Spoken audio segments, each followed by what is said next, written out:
Bem, vejamos agora a questão 6. Uma indústria de artigos esportivos fez uma pesquisa de mercado com 1.500 pessoas que deveriam responder sim ou não a cada uma das seguintes perguntas. Primeira pergunta: você pratica caminhada? Segunda pergunta: você pratica corrida? E a terceira pergunta: você pratica ginástica? O resultado dessa pesquisa foi apresentado na tabela abaixo. Vejamos. Responderam sim à primeira pergunta, 800 pessoas. Responderam sim à segunda pergunta, 332 pessoas. E responderam sim à terceira pergunta, 618 pessoas. Responderam sim às perguntas 1 e 2 simultaneamente, 118 pessoas. E responderam sim às perguntas 1 e 3 simultaneamente, 172 pessoas. Responderam sim às perguntas 2 e 3 simultaneamente, 110 pessoas. E responderam sim às perguntas 1, 2 e 3 simultaneamente, 70 pessoas.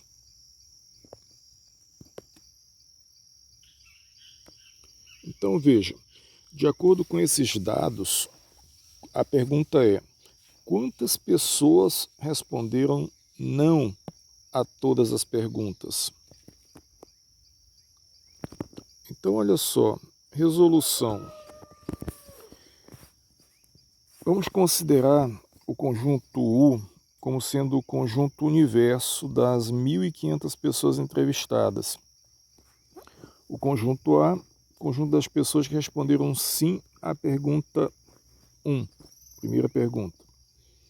Conjunto B, o conjunto das pessoas que responderam sim à pergunta 2. E o conjunto C, o conjunto das pessoas que responderam sim à pergunta 3. Então, em primeiro lugar, indicaremos inicialmente o número de elementos da interseção dos conjuntos. Como 70 pessoas responderam sim às perguntas 1, 2 e 3 simultaneamente, escrevemos o número 70 na região que corresponde ao conjunto A interseção B interseção C. Montamos então o seguinte diagrama.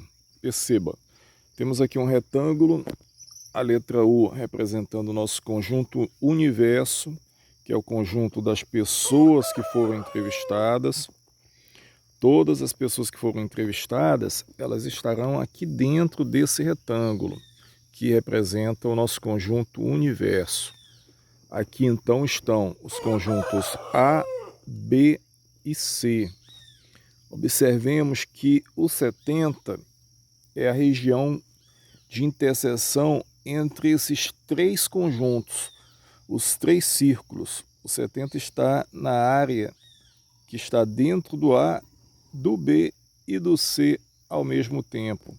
Portanto, 70 pessoas responderam sim às perguntas 1, 2 e 3.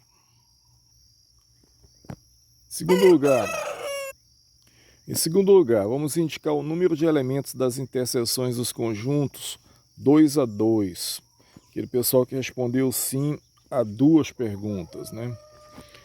Então, como 118 pessoas responderam sim às perguntas 1 e 2 simultaneamente, e já indicamos 70 elementos nessa interseção, faltam 48 elementos em A inter B. Como 172 pessoas responderam sim às perguntas 1 e 3 simultaneamente, e já indicamos 70 elementos nessa interseção, então faltam 102 elementos em A interseção C. E como 110 pessoas responderam sim às perguntas 2 e 3 simultaneamente, e já indicamos 70 elementos nessa interseção, Faltam então 40 elementos em B inter C, B interseção C. Vamos observar o diagrama. Veja, tem o 70 lá na região do meio, na interseção dos três. E aí na interseção de A com B nós temos aí, além do 70, o 40, o 48, dando aí um total de 118, né? E na interseção aí de A com C, além do 70, nós temos o 102, dando um total aí de 172. Já na interseção aí de C com B, além do 70, nós temos o 40, totalizando aí um total de 110.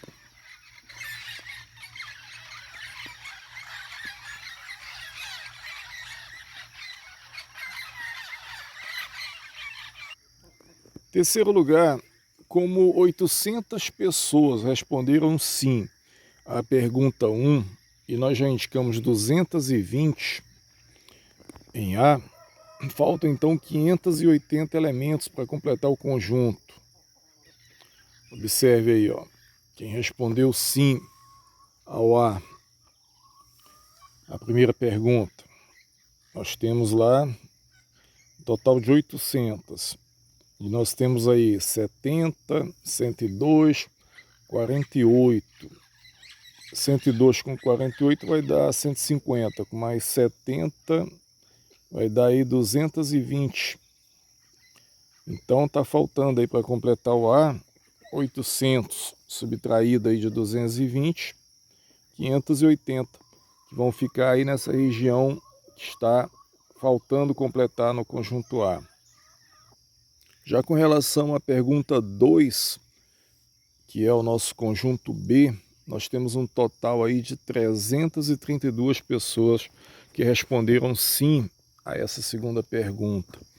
Então observe que nós já temos aí dentro do círculo de B um total aí de 40 mais 70 mais 48. Isso nos dá aí 158 pessoas respondendo sim a segunda pergunta. Subtraindo esse valor de 158 de 332, fica faltando então 174 elementos. Esses 174 vão compor aí o conjunto B naquela região onde é exclusiva de B. Observe aí, 174 na região exclusiva de B, 580 na região exclusiva de A. Já com relação à terceira pergunta, que abrange o conjunto C, nós temos aí um total de 618 pessoas respondendo sim à pergunta 3. E com relação a essa pergunta 3, já indicamos aí 212 elementos respondendo sim a essa terceira pergunta. Fazendo então a subtração de 212 subtraído de 618, chegamos ao número de 406 elementos. Esses 406 ficarão nessa área exclusiva do conjunto C. Bem aqui, ó. Esses 406 somados aí com o 102, o 70 e mais o 40 vão totalizar as 618 pessoas que responderam sim à terceira pergunta. Vamos observar então o nosso quadro geral. Nós temos aí uma somatória de 580, 48, 70 mais 102, 406, 40 e 174. Somando esse total todo aí, junto com aquelas pessoas que não responderam, que responderam não às 3 perguntas, tem que dar aí um valor de 1.500. Então essa somatória aí tem que dar 1.500, né? Portanto, o valor de X tem que ser 80. A conclusão que a gente chega é que 80 pessoas entrevistadas responderam não às 3 perguntas. Já que essa soma tem que dar 1.500, somando todos esses valores aí, para que dê 1.500, o X tem que ser 80. finalmente chegamos à solução do problema. Então você percebe que por meio aí do diagrama, da formação dos conjuntos aí em um diagrama, é possível resolver problemas desse tipo, né? Você organiza as informações, faz o diagrama e isso lhe facilita muito a descoberta daquele valor que está faltando ali para compor o conjunto universo.